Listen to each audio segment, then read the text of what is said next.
तो स्वागत करता हूं मैं क्लास 8 के बच्चों का। जैसा कि मैंने कहा था कि आप लोगों का अगला जो सेक्टर होगा एसएसटी में वो हिस्ट्री का होगा। और इसमें हम लोगों को सीखना ये है, देख सकते हैं आप, इसमें हम लोग को जानकारी प्राप्त करना the birth of modern India, मतलब आधुनिक भारत का जन्म कब, कहाँ और कैसे, व्हेन, वेयर एंड हाउ।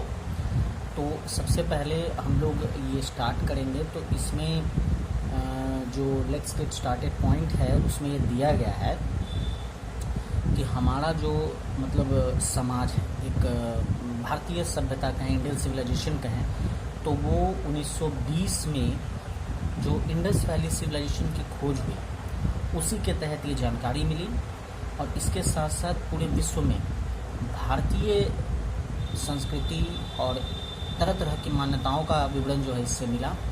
तो हम लोग इसके और भी अलग तरह की जानकारी को लेने के लिए, समझने के लिए अब आते हैं चैप्टर पर। जैसा कि यहाँ पर दिया गया, आप समझ सकते हैं कि इतिहासकारों के अनुसार, अकॉर्डिंग टू हिस्टोरियंस, जो हम बोलते हैं कि हमारे भारत का जो आधुनिक काल है उसकी शुरुआत हमारे यहाँ जो अंतिम मुग़ल सम्राट थे औरंगज़ेब, जिनकी मृत्यु 1707 यानी 1707 में हुई थी, उनके मरने के बाद हमारे यहाँ आधुनिक काल का उदय हुआ, यानी भारत में आधुनिक काल का उदय हुआ। इसमें यह बताया गया है कि now people from the different European countries had reached the Indian soil much earlier. जबकि हम जानते हैं कि बहुत पहले ही बहुत सारे यूरोपियन जो ट्रैवलर्स थे या फिर लोग जो थे और बहुत सारे कंट्रीज़ जो थे वो यहाँ आ चुके थे। तो इसमें आगे दिया गया है कि it was under the successor of Aurangzeb. उस समय सिर्फ और सिर्फ शासन जो था वो औरंगज़ेब का था। Collectively called the later Mughal, जिसको अंतिम मुगल शासक का दर्जा मिलता है। Then the road of their political, economic and cultural domination over the Indian subcontinent was paved। तो वो सीमित हो गई थी, मतलब हम लोग कह सकते हैं कि जो मतलब उनका क्षेत्र था वो भारत को बांध कर रखे हुए थे। और उस समय तक यूरोपियन जो मतलब कंट्रीज़ के लोग जो थे या फिर जो भी थे, जिस मकसद से आए थे, वो अपने कार्यों का विस्तार नहीं कर पा रहे थे। The process of this domination, इसमें क्या हो गया कि जो अपना अपना वर्चस्व दिखाने का जो तरीका था वो शुरू हुआ। As we shall read later in this book began with the grant of tradition right by Indian rulers to the European trading companies. तो यहाँ पर देखिए कि जैसा कि जानते हैं कि हमारे भारतीय शासकों ने ही ये अंतर्राष्ट्रीय जो यूरोपियन जो व्यावसायिक कंपनियां हैं, ट्रेडिंग कंपनियां हैं, उनको ही इजाज़त दी थी भारत में व्यापार करने की। तो इसके साथ साथ वो व्यापार के साथ साथ यहाँ राजनीतिक विचारों का भी आदान प्रदान करते थे, जिसकी वजह से इसको लेकर काफ़ी कन्फ्लिक्ट होता था, काफ़ी ज़्यादा मतभेद या विरोध या जो भी चीज़ें हैं वो होती थी। After successfully fighting a series of battle against their French rivals and some powerful Indian rulers, तो इसमें दिया गया है कि इन सब चीज़ों को लेकर कुछ भारतीय शासक और जो फ्रांसीसी जो यहाँ पर लोग थे, जो यहाँ व्यावसायिक प्रतिष्ठान चलाते थे या जो भी चीज़ें थी, बड़े बड़े कंपनीज थे, उन सब चीज़ों को लेकर अपने अपने व्यवसाय को और मजबूत बनाने के लिए इन लोगों के बीच युद्ध हुआ। ठीक है। French rivals and some powerful Indian ruler, the British emerge as the dominant power in the subcontinent. और इसी को लेकर यहाँ उपमहाद्वीपीय क्षेत्र में फिर अंततः ब्रिटिशर्स का जो है आगाज़ हुआ, अपने आप को पूरे वर्चस्व में लेकर हुआ है। While the period of 5 decades between 1707 to 1757, तो 5 दशकों का जो समय है 1707 से लेकर 1750, 5 दशक कितना हो गया, 50 वर्ष। दशक 10 वर्ष को बोलते हैं, 5 दशक 50 वर्ष। ठीक है। इसको फॉर्मेटिव ईयर का दर्जा प्राप्त है, जिसमें दिया गया है कि also saw the decline and disintegration of Mughal empire. इसको कह सकते हैं ना कि ये मुगल एम्पायर का, मुगल साम्राज्य का पतन का वर्ष रहा ये जो रहे समय। और बंगाल में ब्रिटिश ताकत बहुत तेज़ी से बढ़ी, बहुत जल्दी बढ़ी। इसके साथ बंगाल कर सकते हैं, Hyderabad, Awadh and the Marathas.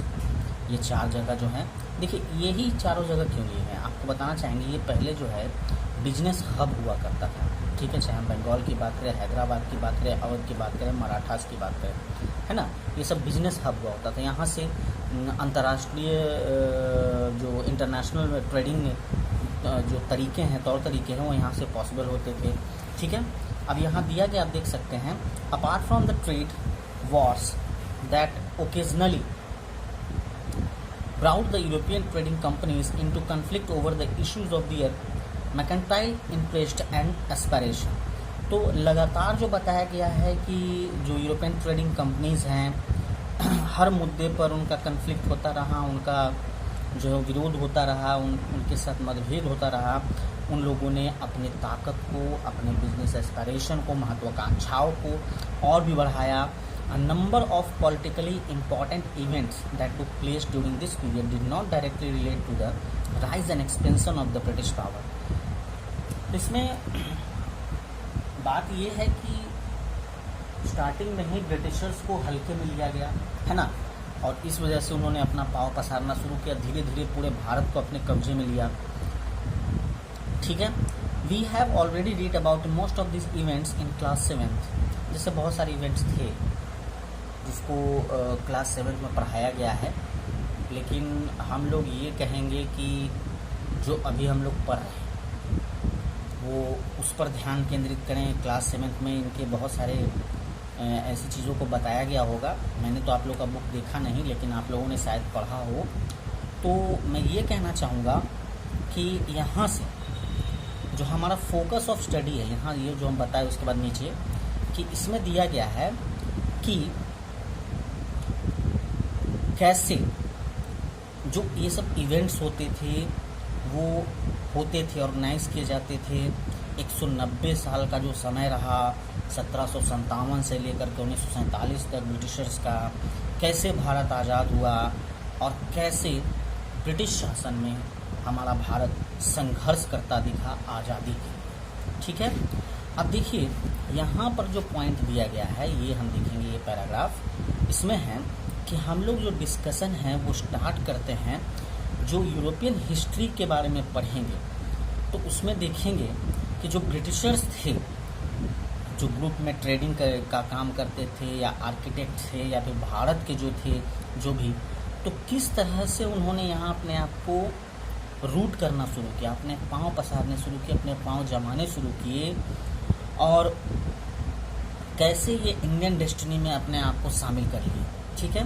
We shall also discuss why the period of British rule in India is also called the colonial period of Indian history.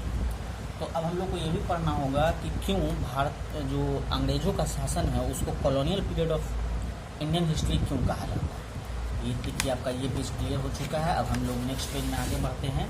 देखिए अब आपके सामने जो पॉइंट है वो है ट्रांजिशन इन यूरोपियन सोसाइटी, मतलब कि जो यूरोपियन सोसाइटी था, यूरोपियन समाज था, उसका हस्तांतरण कैसे हुआ, उसको कैसे आगे बढ़ाया गया, यहाँ शामिल किया गया।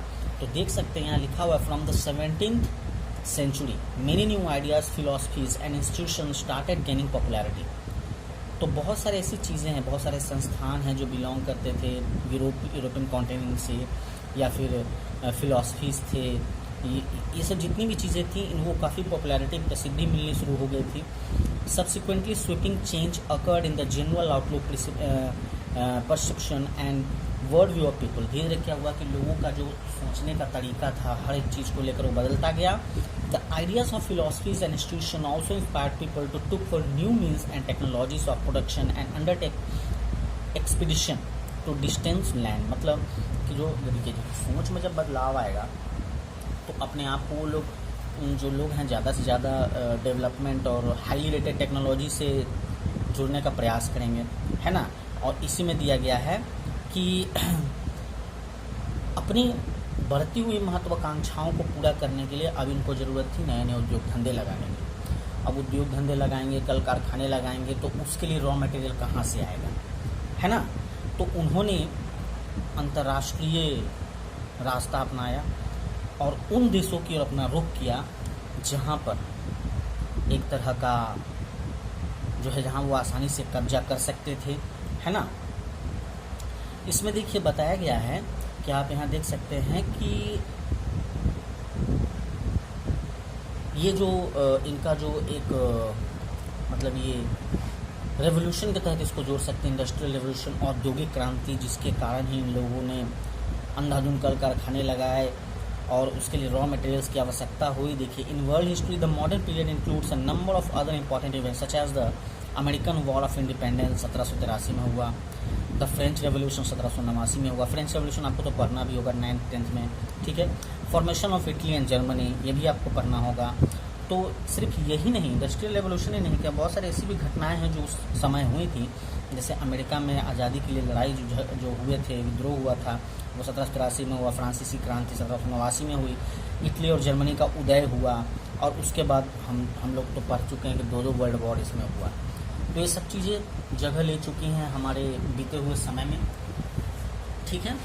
अब देखिए, यहाँ पर हम बात करेंगे इंडस्ट्रियल रेवोल्यूशन की, ठीक है। इंडस्ट्रियल रेवोल्यूशन में यहाँ पर दिया गया है कि in Europe was a series of great changes which influence the growth of the modern Europe society.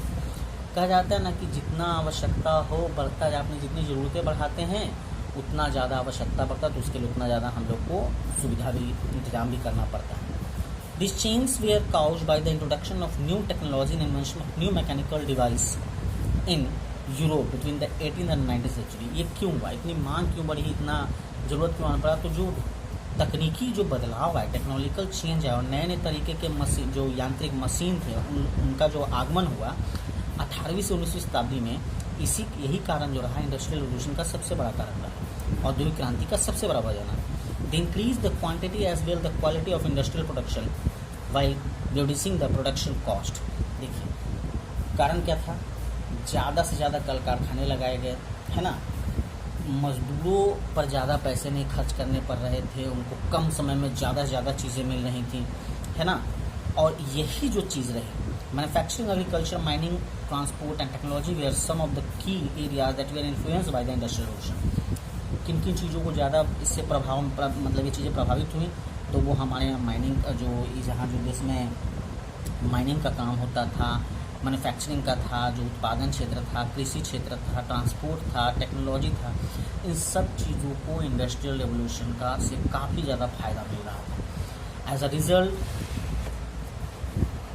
The social, economic and cultural lifes of different European countries underwent complete transformation. और इसका परिणाम ये हुआ कि जो वहाँ के लोग थे यूरोपियन कंट्रीज़ के, उनकी ज़िंदगी जो है, उनकी जो लाइफ है वो पूरी तरह से बदल गई, ठीक है।